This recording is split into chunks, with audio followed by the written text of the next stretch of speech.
Yehovah Svaot Elohim. Kadosh, Kadosh, Kadosh.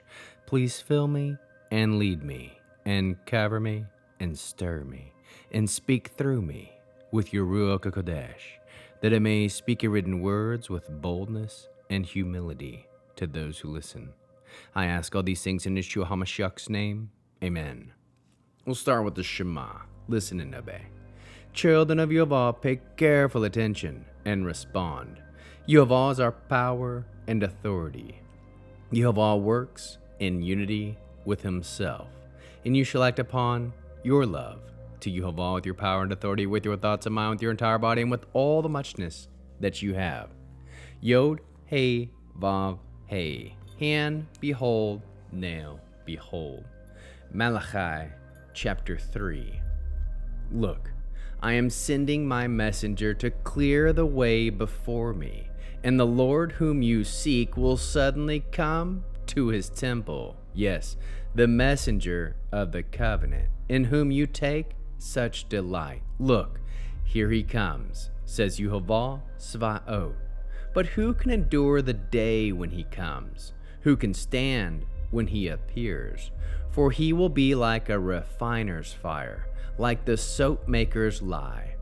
He will sit testing and purifying the silver. He will purify the sons of Levi, refining them like gold and silver, so that they can bring offerings to Yehovah uprightly. Then the offering of Yehuda and Jerusalem will be pleasing to Yehovah, as it was in the days of old, as in years gone by. Then I will approach you for judgment, and I will be quick to witness against sorcerers, adulterers, and perjurers, against those who take advantage of wage earners, widows, and orphans, against those who rob the foreigner of his rights, and don't fear me, says Yehovah Svaot. But because I, Yehovah, do not change, you, sons of Yaakov, will not be destroyed. Since the days of your forefathers, you have turned from my laws and have not kept them. Return to me, and I will return to you, says Yehovah Svaot. But you ask, in what respect? In respect to what are we supposed to return? Can a person rob Elohim? Yet you rob me. But you ask, how have we robbed you?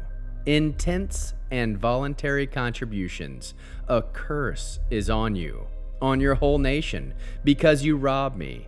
Bring the whole tenth into the storehouse, so that there will be food in my house, and put me to the test, says Yehovah Svaot. So if I won't open for you the floodgates of heaven, and pour out for you a blessing far beyond your needs, for your sakes I will forbid the devourer to destroy the yield from your soil, and your vine will not lose its fruit before harvest time, says Yehovah Svaot.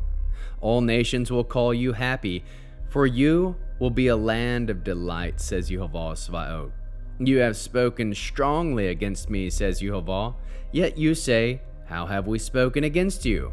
By saying, there is no point in serving Elohim.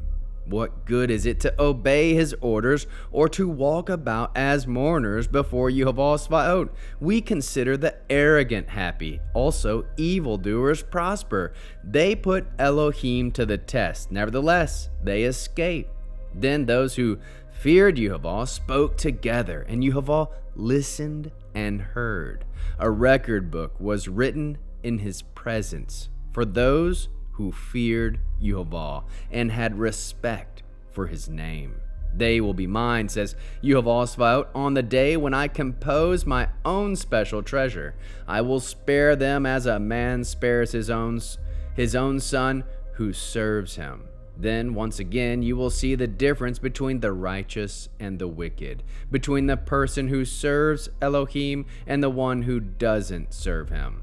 For the day is coming, burning like a furnace, when all the proud and evildoers will be stubble. The day is coming, will set them ablaze, says Yehovah Svaot, and leave them neither root nor branch. But you who fear my name, the Son of Righteousness will rise with healing in his wings, and you will break out leaping like calves released from the stall. You will trample the wicked. They will be ashes under the soles of your feet on the day when I take action, says Yehovah Svaot. Remember the Torah of Moshe, my servant, which I enjoined on him at Horeb, laws and rulings for all Israel. Look, I will send to you Eliyahu the prophet before the coming of the great and terrible day of Yehovah. He will turn the hearts of the fathers to the children, and the hearts of the children to their fathers. Otherwise, I will come and strike the land with complete destruction. How can we learn to love our Creator after reading this third and final chapter of Malachi? Trust that Yehovah Svaot was clear that he would send a messenger to clear the way for him so he could come to his temple. Aim to be refined and cleansed by Yehovah Svaot. Offer your life as a living sacrifice to Yehovah. Aim to be pleasing to Yehovah in your obedience to his written instructions. Fear Yehovah. Return to Yehovah, and Yehovah will return to you. Bring your tenth to be used by Yehovah. Yehovah invites us to test him here, so test Yehovah by bringing your tenth to him. Trust Yehovah will forbid the devourer from destroying your production. Serve Yehovah wholeheartedly. Speak together with those who fear Yehovah, and trust he will listen and hear. Respect Yehovah's name. Fear Yehovah, knowing he will take action. Remember the Torah of Moshe. Look for Eliyahu the prophet before the great and terrible day of Yehovah. How can we love others as Yeshua loves us? Proclaim with love, return to Yehovah, and Yehovah will return to you. Bear one another's burdens, proclaim boldly with love. Return to Yehovah, and Yehovah will return to you. Produce spiritual fruit, love, joy, peace, patience, kindness, goodness, faithfulness, humility, and self-control. We'll end with the Aaronic blessing using the name. Yehovah will kneel before you presenting gifts, and he will guard you with a hedge of protection. Yehovah will illuminate the wholeness of his being toward you, bringing order, and he will provide you with love, sustenance, and friendship. Yehovah will lift up the wholeness of his being and look upon you, set in place all you need to be whole and complete. Shalom, shalom.